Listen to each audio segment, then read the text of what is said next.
Hey guys, it's Brendan from Best Life Weight Loss. And in today's bike vlog, I want to talk about falling off the diet wagon. And what I'm referring to is obviously not alcohol, it's the food, you know? And what really got me the idea for this video is I tried to have my cheat day on Saturday. Well, Thursday, I ended up hanging out with my mom, went and did things, ran a bunch of errands, had fun. But probably consumed like fucking almost 3,000 calories that day. I mean, probably had a whole pizza. We bought a bunch of pizzas for everyone. And I probably had a whole pizza myself. You know, was just really not controlling what I was eating. Fucking had a bunch of zero sugar Cokes that was ended up gifted to me. I was drinking them shits left and fucking right like there was water, you know? And then sadly yesterday, we're all hanging out, fucking mad pizzas again, let's just say I'm not looking forward to weighing myself when I get off the bike today. Because I know that I really set myself back on my weight loss journey. I mean, not only did I set myself back, I feel like shit right now. You know, I was on the toilet before I started the bike, like 15 minutes.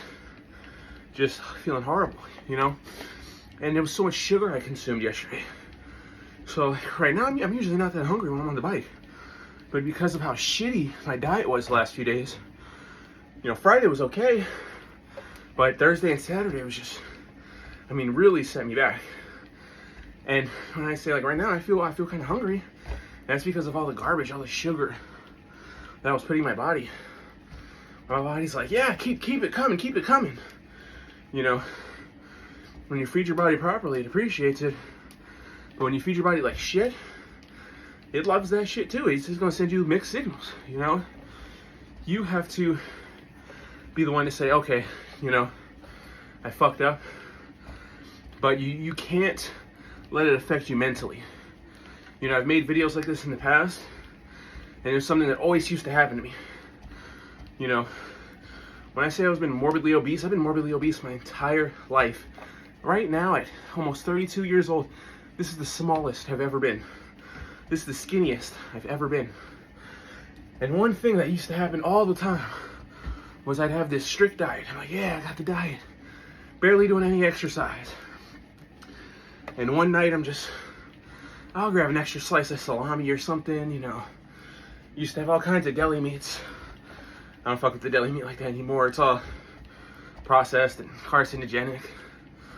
But that's how it would start. You late night, you eat something. But it always happened the same. Where I would cheat on my diet, and then eventually I would just quit the diet. It happened every fucking time.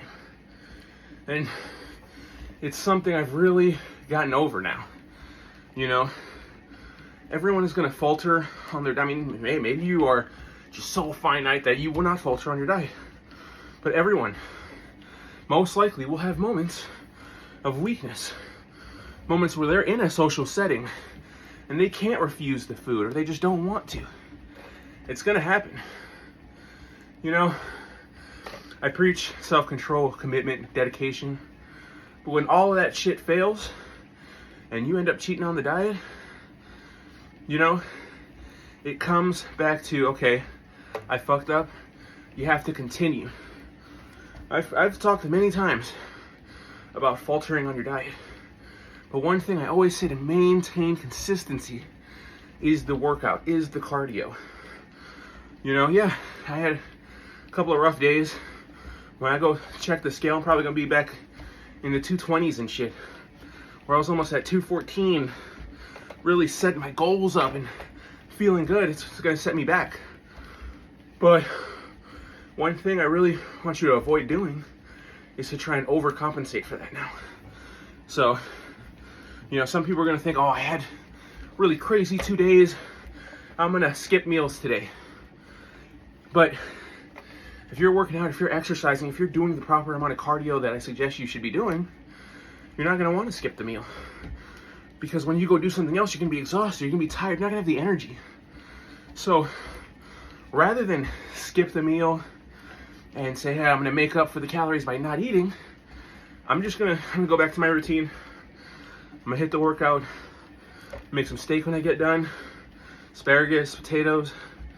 I'm gonna chef it up. I'm still gonna eat because I need the energy when I go to work later, when I go hit the weights later, when I'm ready to work out tomorrow. You know, yeah, it sucks, and it's gonna set me back. It's gonna take longer to achieve the goals that I have set, but I'm not giving up. You know, one thing I didn't think about was not doing my cardio. I woke up this morning feeling like crap. It took me an extra 10 minutes just to get on the bike. You know, everything I do, I try and have a set time, and I was a little slower. You know, might have been like 5 or 6 minutes. Felt like 10 minutes, but I was slower getting started because of just how shitty I felt from the diet I was having the last few days. But it never even crossed my mind to not hit the bike, to not get the cardio in. And that's really the level you have to get to. You know, yeah, those 2 days, that's probably gonna send me back a month's worth of weight loss. You know, where I was hoping to achieve like 210 by like the end of May. I might not achieve that, you know, but I would love to achieve 210 by like, you know, June.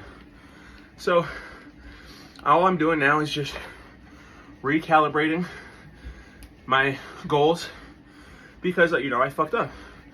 I ate way too much, had no self-control, you know, and there was some alcohol involved, you know, but acknowledging, oh shit, I fucked up, and continuing your journey, that's how you succeed.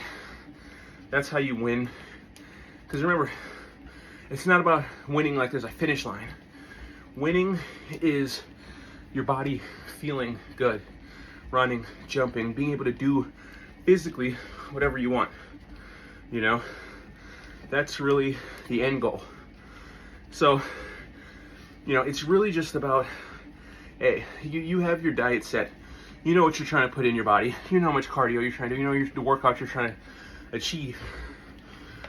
But when you fail on things, when you eat too much, when you falter, even if you end up skipping a day of working out, you can't go more than one day. Just like I don't recommend you going crazy on your diet every day. You know, one day is fine. I did 2 days of going crazy on my diet, and that's gonna send me back weeks.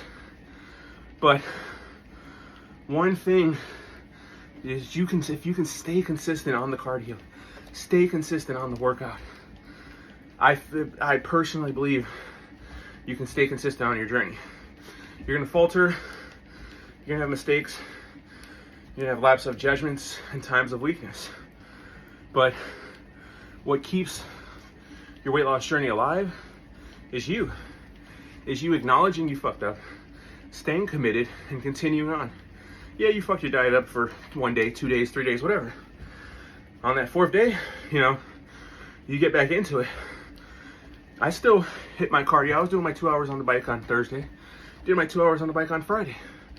You know, I didn't skip any of the workout.